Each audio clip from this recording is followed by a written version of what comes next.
Sir, ಈಗ ಬಾನು ಮುಷ್ಟಕ್ ಅವರ ಆಯ್ಕೆಯನ್ನು ಪ್ರಶ್ನೆ ಮಾಡಿ ತಾವು ಕೋರ್ಟ್ ಏನನ್ನು ವಿವರಣೆ ಮಾಡ್ತಾರೆ ಸರ್? ಓಕೆ,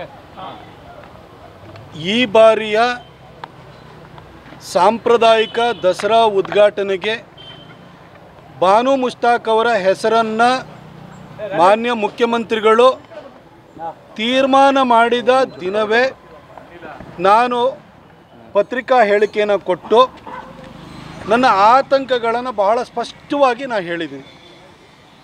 ಬಾನು ಮುಷ್ತಾಕ್ ಅವರ ಸಾಧನೆ ಬಗ್ಗೆ, ಅವರಿಗೆ ಬುಕರ್ ಅವಾರ್ಡ್ ಬಂದಿರೋದ್ರ ಬಗ್ಗೆ ನಮಗೆ ಅಪಾರವಾದಂಥ ಗೌರವ ಇದೆ. ಅವರಿಗೆ ಅವಾರ್ಡ್ ಬಂದಾಗ ನಾವೆಲ್ಲ ಅಭಿನಂದನೆಯನ್ನು ಕೂಡ ಸಲ್ಲಿಸಿದ್ದೀವಿ. ಆದರೆ ಇದು 100% ಧಾರ್ಮಿಕ ಆಚರಣೆ.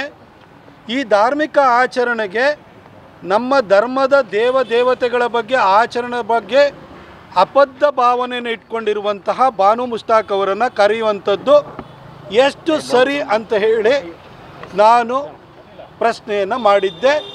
ಸರ್ಕಾರ ಆಲೋಚನೆಯನ್ನು ಮಾಡಬೇಕು, ಪುನರ್ಚಿಂತನೆಯನ್ನು ಮಾಡಬೇಕು ಅನ್ನೋದನ್ನು ಹೇಳಿದ್ದೆ. ನಾನು ಅವರಿಗೆ ಇನ್ನೂ ಒಂದು ಸ್ಪಷ್ಟಪಡಿಸಿದ್ದೆ, ಬಾನು ಮುಷ್ತಾಕ್ ಅವರು ಮುಸಲ್ಮಾನರು ಅನ್ನೋ ಕಾರಣಕ್ಕೆ ನಾನು ವಿರೋಧಿಸ್ತಾ ಇಲ್ಲ. ಆದರೆ ಅವರು 2023 ಜನಸಾಹಿತ್ಯ ಸಮ್ಮೇಳನದಲ್ಲಿ ಕನ್ನಡವನ್ನು ಭುವನೇಶ್ವರಿ ತಾಯಿಯಾಗಿ ಮಾಡಿದಿರಿ, ಅವಳಿಗೆ ಅರಿಶಿನ ಕುಂಕುಮದ ಲೇಪನವನ್ನು ಮಾಡಿದಿರಿ, ಹಾಗೂ ಅರಿಶಿನ ಕುಂಕುಮದ ಪ್ರತೀಕವಾಗಿರುವಂತಹ ಕನ್ನಡ ಧ್ವಜವನ್ನು ಮಾಡಿದಿರಿ. ಆ ಮುಖಾಂತರವಾಗಿ ನೀವು ಮುಸಲ್ಮಾನರನ್ನು ದೂರ ಇಟ್ಟಿದ್ದೀರಿ.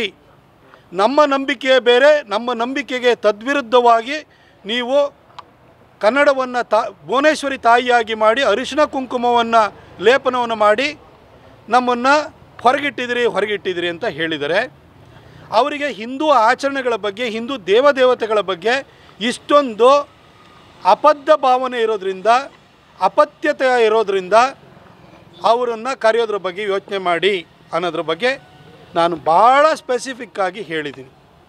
ಆದರೆ ಸಿದ್ದರಾಮಯ್ಯನವರು ಒಂದು ದಿನವೂ ಕೂಡ ಅದಕ್ಕೆ ಸಮಜಾಯಿಸಿ ಕೊಡುವಂಥ ಕೆಲಸನೂ ಮಾಡಲಿಲ್ಲ.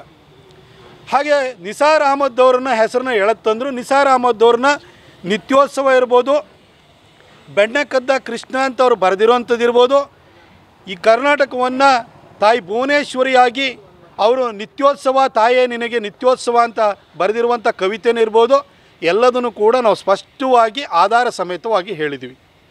ಆದರೂ ಸಿದ್ದರಾಮಯ್ಯನವರು ಎಲ್ಲೇ ಹೋಗಿ ಮಾಧ್ಯಮದವ್ರು ಕೇಳಿರೋ ಏನಿದೆ ಎವಿಡೆನ್ಸು ಅಂತಾರೆ.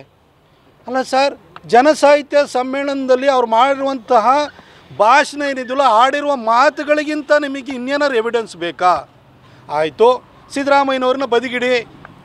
ಬಾನು ಮುಷ್ತಾಕ್ ಅವರಿಗೆ ನಾನು ಸ್ಪೆಸಿಫಿಕ್ಕಾಗಿ ಕೇಳ್ತೀನಿ, ಮೇಡಮ್, ನೀವು ಇವಾಗ ಮನೆಯಲ್ಲಿ ಕರೆದು ಯಾರಿಗೋ ಬಾಗಿನ ಕೊಡುವಂಥದ್ದು, ಅವರಿಗೆ ಅರಿಶಿನ ಹಚ್ಚೋವಂಥದ್ದು, ಕುಂಕುಮ ಹಚ್ಚೋವಂಥದ್ದು, ಅವ್ರ ಮಡಿಲಿಗೆ ನೀವು ಹಣ್ಣು ಹಂಪಲುಗಳನ್ನು ಇಡೋವಂಥದ್ದು ಇವೆಲ್ಲ ಮಾಡ್ತಿದ್ದೀರಲ್ಲ ಮೇಡಮ್.